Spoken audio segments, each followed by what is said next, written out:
Dice también en 2 Tesalonicenses que el anticristo se va a sentar en el templo como si fuera Dios. Eso está en 2 Tesalonicenses 2, de 2 al 4.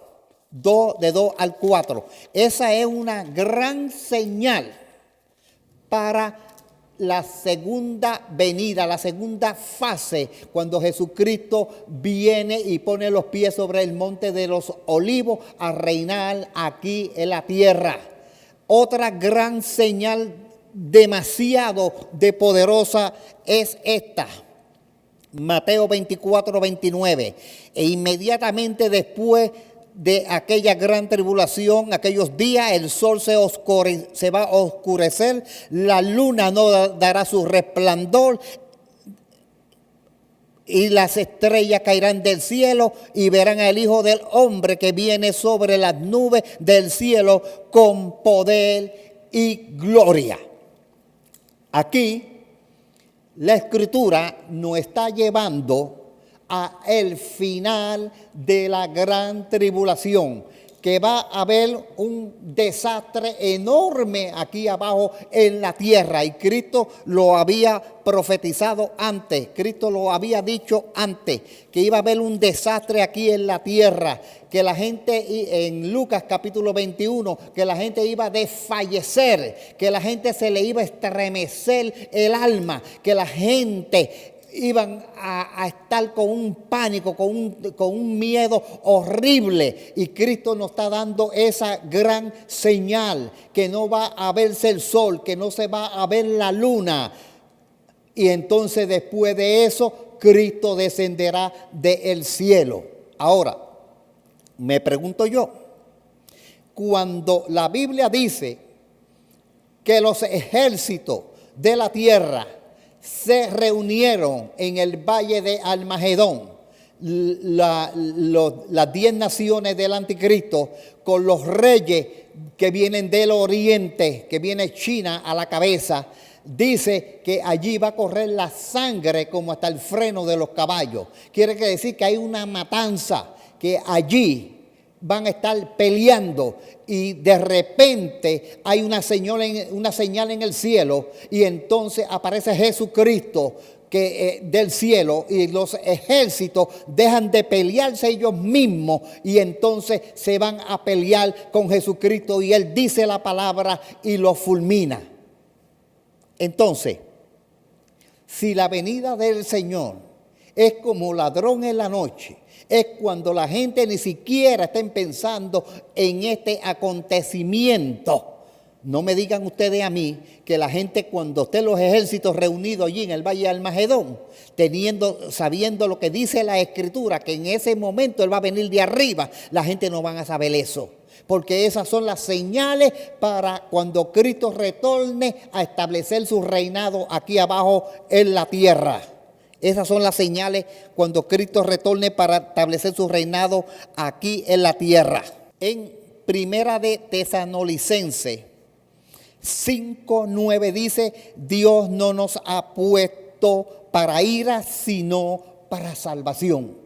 La gran tribulación es la ira de Dios. Apocalipsis 6, del 16 al 19. Es la ira de Dios. Y Dios no nos ha puesto para ira a nosotros, a la iglesia. Cristo, que derramó su sangre, que murió en la cruz del Calvario, que sufrió dolores indecibles en la cruz del Calvario, no va a descargar su ira contra su amada, contra la iglesia, que Él murió y se dio hasta la muerte por ella. Primera Tesalonicenses 1:10 dice: esperando al Señor desde los cielos, quien nos libra de esa ira venidera. Creo que el apóstol Pablo es demasiado claro. Él está hablando que esperaba a Jesucristo desde los cielos para que se llevara la iglesia y nos librara de la ira que iba a suceder aquí abajo en la tierra.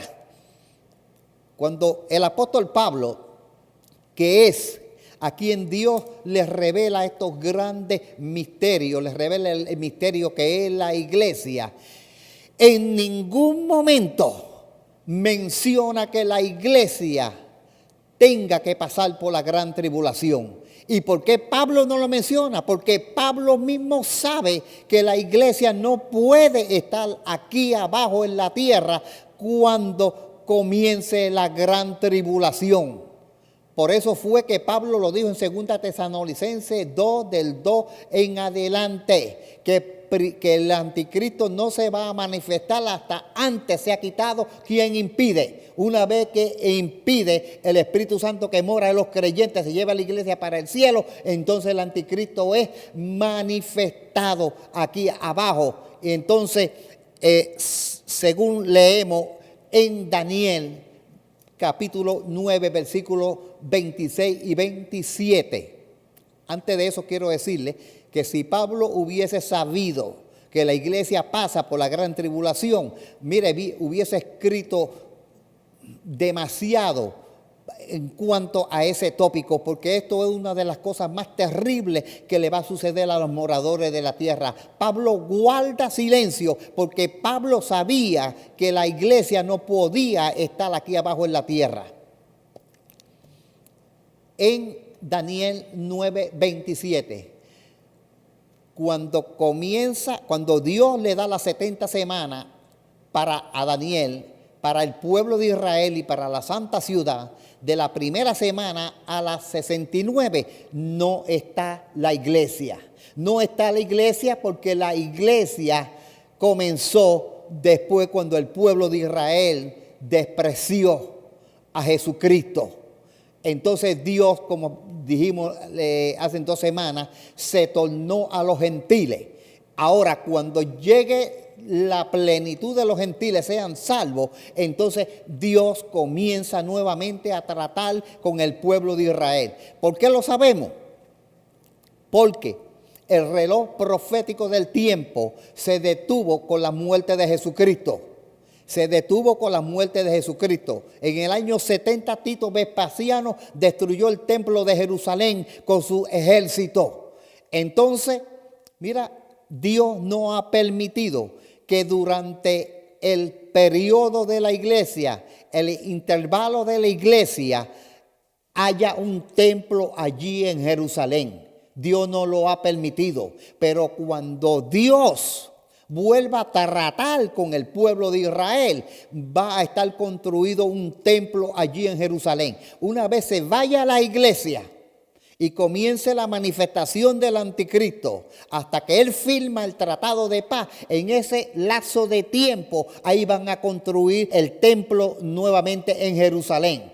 Entonces, mira que cuando comienza el reloj de Dios a caminar nuevamente, ¿qué es lo que nos dice? Que la segunda semana cesa la ofrenda y el sacrificio.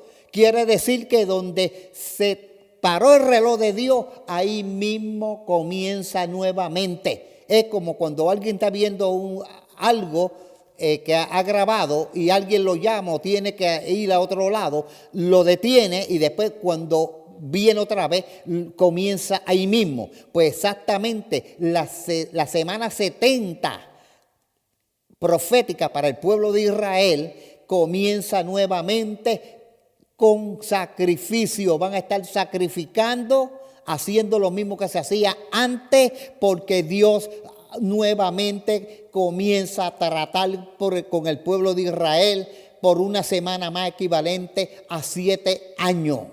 Entonces ahí sí vemos a Israel nuevamente en los sacrificios, Israel guardando la ceremonia, Israel guardando todo lo que guardaba antes durante ese periodo. Ahora a la iglesia de Jesucristo no se le dio que tenía que guardar nada de eso.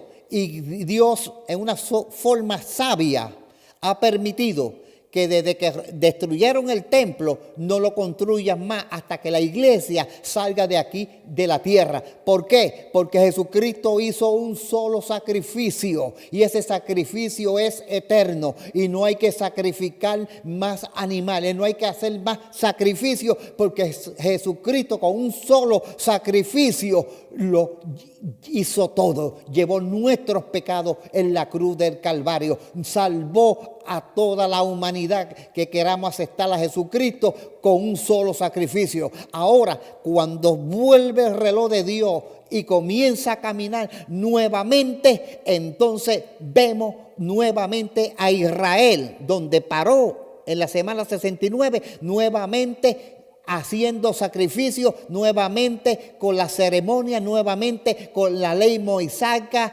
nuevamente con la circuncisión, haciendo lo que se hacía antes. ¿Por qué? Porque cuando Cristo vino, ellos no le aceptaron.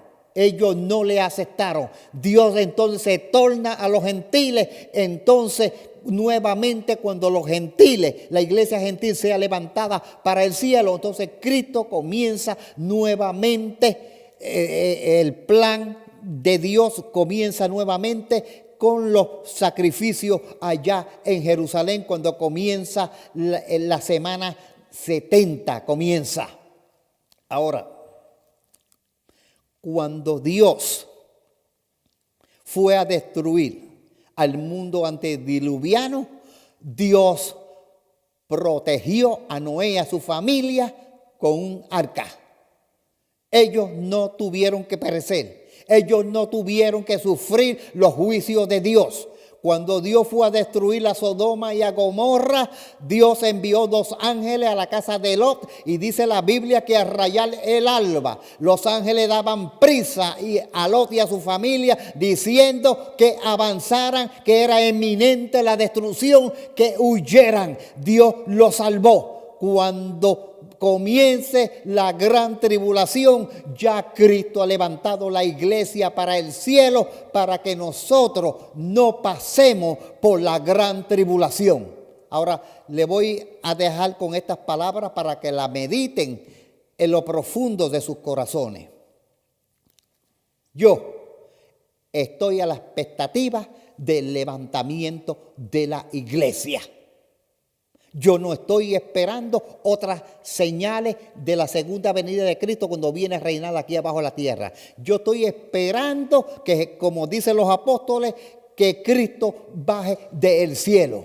Ahora, si tú dices que la iglesia pasa por la gran tribulación, pues no me digas a mí que tú estás esperando a Jesucristo. Porque si tú dices que la iglesia pasa por la gran tribulación, tú lo que estás esperando es la manifestación del anticristo. Tú lo que estás esperando es que se construya el templo en Jerusalén. Tú lo que estás esperando es la abominación desoladora. Tú lo que estás esperando es que el anticristo se meta dentro del templo y se haga pasar por Dios. Tú lo que estás esperando es los juicios de los sellos, de las trompetas y de las copas. Tú lo que estás esperando es la guerra del Armagedón. Tú lo que estás esperando es una guerra nuclear para que entonces Cristo baje del cielo. Yo estoy esperando a Jesucristo en cualquier momento. El próximo estudio que tenemos, no te lo pierdas, es de la guerra nuclear. Está en la Biblia, grandes predicadores, grandes teólogos, grandes maestros, por más de 50 años lo han estado enseñando y lo han estado predicando, porque esa guerra nuclear está aquí en la Biblia. Yo le pedí a Dios que me iluminara y se van a sorprender cuando le presentemos todos los textos que nos habla de una guerra nuclear terrible, que si Cristo no baja del cielo, no acorta aquellos días, aquí no va a quedar nadie vivo aquí abajo en la tierra. Pero como Cristo tiene un plan, establecer un reino milenial y reinar por 1000 años aquí abajo en la tierra, entonces Cristo va a intervenir para que la humanidad no muera. Le voy a adelantar desde ahora y se lo voy a probar con la escritura la próxima semana. Va a morir en esa guerra nuclear 2,000 y pico de millones de personas. Eso es como la arena de la mar. Como la arena de la mar. Dios me los bendiga y nos vemos la próxima semana. Amén.